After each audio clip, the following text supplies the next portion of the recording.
नमस्कार। आज हम गीता पर एक खास टिप्पणी के कुछ हिस्सों पर बात करेंगे और ध्यान रहेगा कुरुक्षेत्र के मैदान में अर्जुन के उस जाने माने संकट के क्षण पर। हाँ, वो क्षण जब अर्जुन एकदम टूट से जाते हैं। बिल्कुल।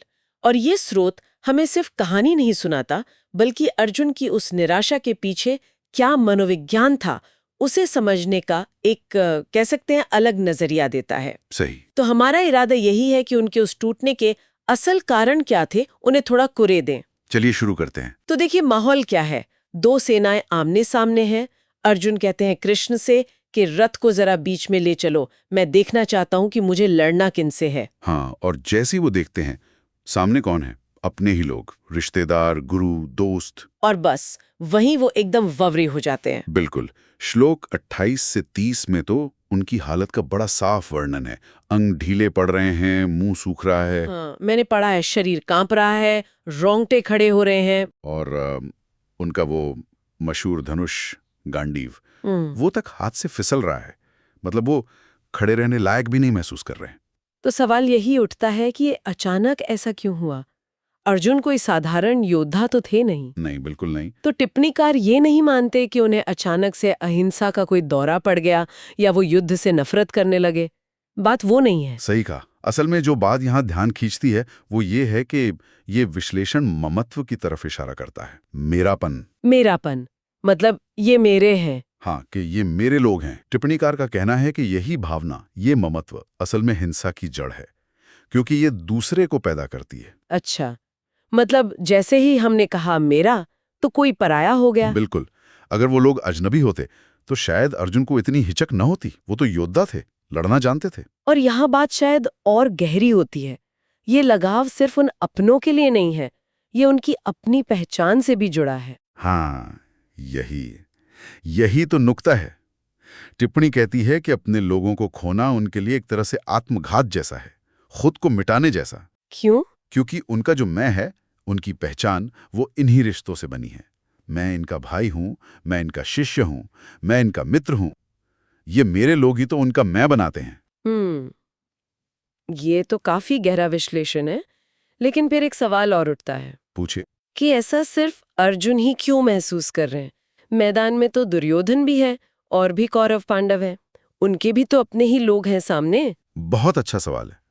स्रोत कहता है कि फर्क यह है कि अर्जुन सोचते हैं, वो विचार करते हैं, वो स्थिति पर गौर कर रहे हैं। अच्छा। जबकि दुर्योधन का जो ममत्व है और उसकी जो हिंसा है वो अंधी है।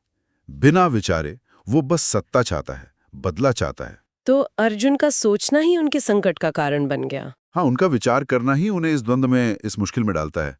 वो देख पा रहे हैं कि इस युद्ध के क्या मायने हैं, क्या कीमत चुकानी पड़ेगी। तो ये जो द्वंद्व है, क्या इसे एक तरह की मतलब बुनियादी मानवीय स्थिति की तरह पेश किया गया है कि इंसान जैसे अंधे कर्म और एक ऊंची चेतना के बीच कहीं फंसा हुआ है? बिल्कुल सही।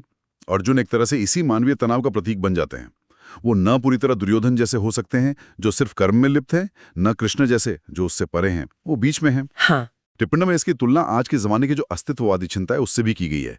मतलब करें या न करें, मारे या न मारे का जो द्वंद्व होता है। लेकिन एक फर्क भी बताया गया है शायद। हाँ, बहुत महत्वपूर्ण फर्क। वो ये कि अर्जुन इस द्वंद्व में फंसकर रह नहीं जाते हैं। वो पूछते हैं, वो कृष्ण से मार्गदर्शन मांगते हैं, इस स्थिति से निकलने का रास्ता खोजते हैं। वो इसे आखिरी जवाब मानकर चुप नहीं हो जाते। बिल्कुल नहीं, वो सवाल करते हैं। ये नहीं कहते कि बस यही अर्थहीनता है और बात खत्म। वो समाधान चाहते हैं। तो अगर हम इस पूरी बात को समेटें, तो ये नजरिया अर्जुन के संकट को कोई कमजोरी या अचानक आया शांति का भूत नहीं मानता। नहीं, बिल्कुल नहीं। बल्कि इसे ममत्व, मेरापन और इंसान की जो सोचने विचारने की क्षमता है, उसके बीच का एक गहरा टकराव मानता है। हाँ, और उनका वो शारीरिक पतन, वो कांपना, गांडीव का गिरना, वो सब इसी मानसिक उथल-पुथल का बाहरी लक्षण है, नतीजा है। तो मुख्य बात ये हुई कि मेरापन, ममत्व ही हिंसा और हमारे अंदर चलने वाले संघर्षों की शायद छिपी हुई जड़ है। हाँ, इस टिप्पणी के अनुसार तो यही है। और इस लगाव की गांठ को समझना, उसे खोलना, यही गीता के संदेश को समझने की कुंजी है। कृष्ण अर्जुन को इसी ममत्व से ऊपर उठने में मदद करने की कोशिश करते हैं। तो सुनने वालों के लिए एक विचार छोड़ जाते हैं।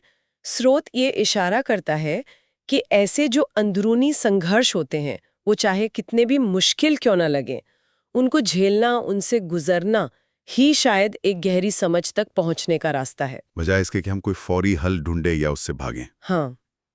तो सवाल ये है कि अपने खुद के लगाव, अपने मेरे का सामना करना, हमारी जिंदगी में जो मुश्किलें या संघर्ष आते हैं, उनके प्रति हमारे नजरिए को कैसे बदल सकता है।